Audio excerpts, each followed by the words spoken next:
Everything, absolutely everything that should not be a subscription has been turned into a subscription. And I'm going to name some of the ones that I am aware of, and you guys fill me in on any that I didn't mention that you feel people should know because it surprised you or something. But let's make this the official topic about subscriptions. So the first subscription I want to talk about is, of course, YouTube, since this is our little home right now. The whole YouTube Red, I don't even know what it's called now, but it used to be YouTube Red or YouTube Premium.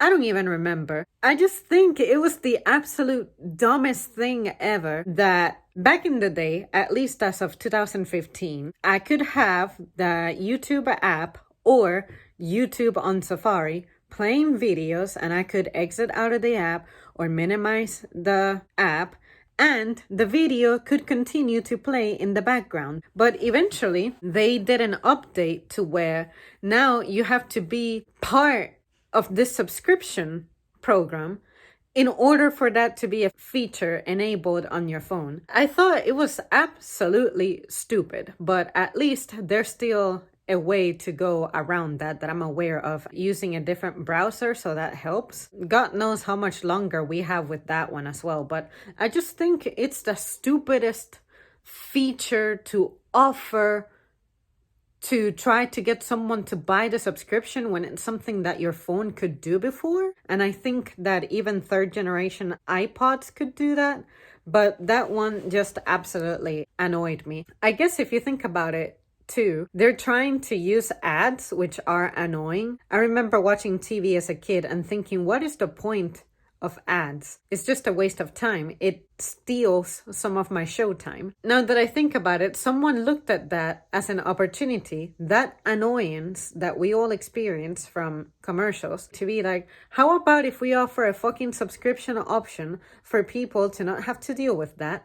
And maybe, just maybe, that'll entice them into purchasing it. If you think that I'm really that impatient, you're wrong. I would never let that make me succumb to a service. But I think that those are two of the stupidest features ever to offer for you to subscribe to something. Another thing, of course, that's annoying is Amazon Prime. Order something and you can get it delivered to you next day. I'm not even sure if every single item ever in that marketplace is eligible, because not all of them say Prime next to it.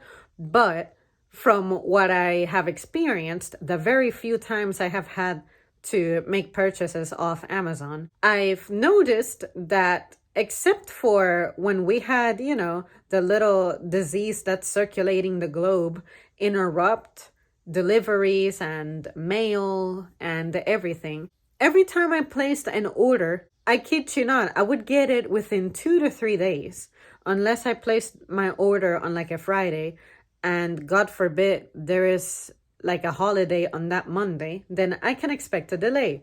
But I think it's stupid that something that I could just wait an extra day for and not have to pay for shipping, regardless, you're trying to tell me, yeah, buy the subscription so that you can have your stuff delivered to you overnight instead.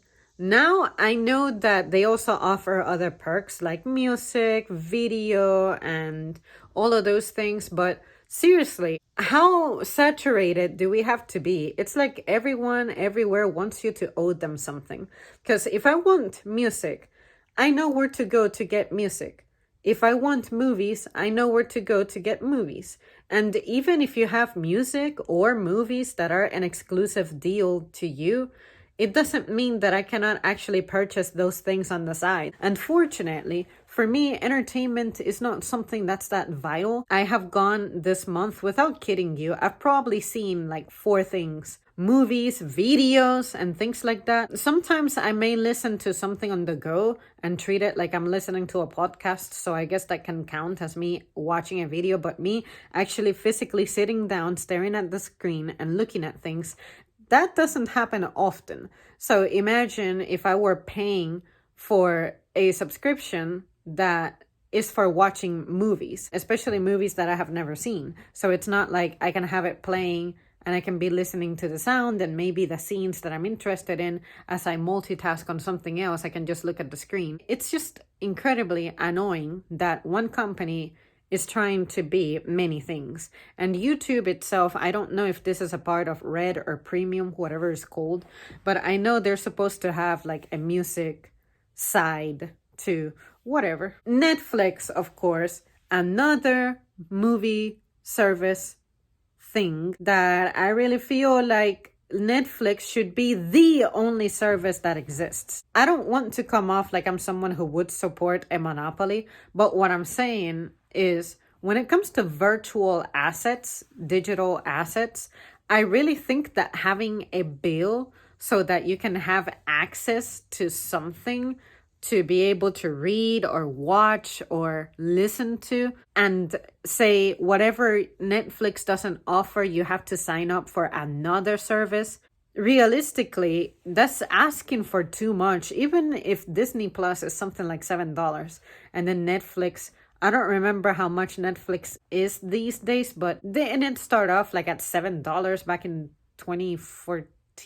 I don't even remember, but I know it used to be very cheap and now they're up there. Last price I heard was like $13. If you combine that and you combine YouTube and you combine Prime so far, how much money is that? And I know that Prime you can pay for 1 year and it's like is it $130 now? Anyway, I can't keep up. Imagine that. The average person shouldn't be messing with that stuff because it's just a lot of bills. But I know someone out there is messing with that and probably has everything. But if you're going to use it daily and get your money's worth, go for it. But someone like me, I certainly don't have the time for that. So that's why when I think about it this way, I'm thinking realistically, who can indulge in these things to be getting your money's worth? Then, of course, I mentioned this one, but Disney Plus, that's another thing. Disney, I can sort of understand because they have a little library of their own, their programs, their movies, their shows. I feel like Disney is justified to be its own little thing, so it doesn't upset me as much. Prime Video shouldn't exist if we have Netflix. But whatever, I also understand that it's a licensing thing. Oh, this company has the rights to this and that and the other, so that's why it cannot exist in certain platforms, or so they say, but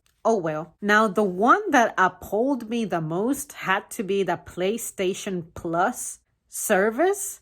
Like, I remember a time when I could own a gaming console and I knew exactly what I was getting. Buy the console, buy the game CD on the side, have a memory card, have controllers, have the ports for the TV, have the plug to the wall so that this thing can get its little electricity. And that's it. I did not have to do any in-game purchases using real life money. All I had to do was grind or do some farming within the game so that within the game they have their own system of currency in place. I can make purchases or unlock features as I beat levels. But now you can actually spend real life dollars to access stuff. The only thing that I find that useful about that is stuff like DLCs. How long would a game take to make if we included everything in the first release, right? If DLCs enhance the game because you're adding quests, adding chapters, that's fine. But if you're adding little things like skins and your character can wear a mask, like in Pokemon Go, there is so much that you can buy, so much nonsense that you can buy using real life money, but the gaming experience is still kind of the same. Like the concept is still the same. It's not like your game is just leveling up, or say in real life, you can be like, okay, I'll have a plush mailed into me for every Pokemon that I catch so that I can have at least a physical representation of what I'm achieving in this game. But nothing like that. Nothing like that. I also heard about people who actually have toilet paper subscriptions. Look it up. I don't even want to get into the details, but someone out there is paying a monthly fee to have toilet paper delivered to them. To me, the worst example of a subscription that I knew about growing up had to be magazine subscriptions. Fortunately, nobody in my immediate family indulged in any of that, But I just remember a time when I would ask about, hey, how come some houses I visit have magazines but others don't? And then someone said that it was because they were subscribed to that. And I'm like, you have to subscribe?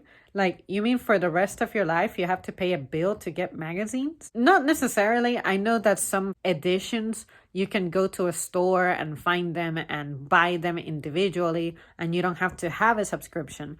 But let's say that you like to buy more than one magazine per season, or however it is that magazines come out. You really would like to have a recurring bill, or would you rather just wait for an issue to come out that you're actually interested in? Because I cannot believe that someone out there is interested in absolutely everything that a magazine company has to put out. And on top of that, me personally, magazines are boring. Like, I never look for recipe ideas. I never look for like hairstyle ideas or fashion ideas. So I think magazine subscriptions are one of the dumbest things ever. And I know that occasionally they feature like a famous person and they interview them, and the answers of that interview are like on this magazine. But I'm thinking, if I really wanted to hear from a celebrity, I would just look up an interview that they have done. Because usually this celebrity has gone over the topic that they're discussing in another medium. So I just don't see why I have to be paying for that. Online newspapers would be the other one. Sometimes I'm chilling on Twitter, I see a link to an article, and of course there's a paywall, which I honestly cannot be too upset, because all of this is about people getting paid, right? And now the newspaper is not physically being sold quite as much, I don't imagine. So yeah, we have to get money somehow, right? But I still think it's odd. The whole concept of digital assets is something that I'm not used to. I only thought that the only thing I may need to buy online would be music or movies. And it's because that way it saves directly into my phone. And I understand not owning a physical copy, so that instead it's saved on my phone or under my account. But I still find it crazy. And then finally, grocery shopping. Places like Costco and Sam's Club, you have to be a member to shop there. Why? Seriously, how do you justify that expense? I guess whoever did their financing knows what they're doing. Just what is that business model? Because it's not like, okay, I'm a member of this grocery store, so therefore I get to just grab my groceries and go. You have to pay for the subscription to gain access to this building, and then from within that building you still gotta make extra purchases. You guys are so much better than me at understanding this type of thing, so someone explain to me how that makes sense. Of course it's all about profits somewhere, but why is that the way to go? You know, like have an annual membership fee, even if it looks trivial. Isn't Costco like $70 per year, something like that? I don't know. I don't care. I don't shop there. You're charging people to be able to access your building just so that within that building they can make purchases. Why?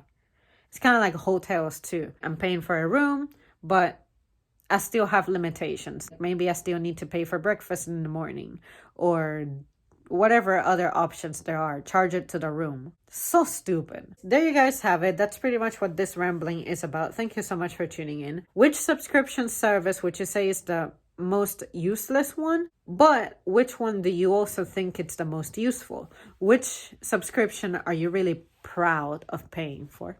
All right, guys, I'll see you soon. Thanks for watching.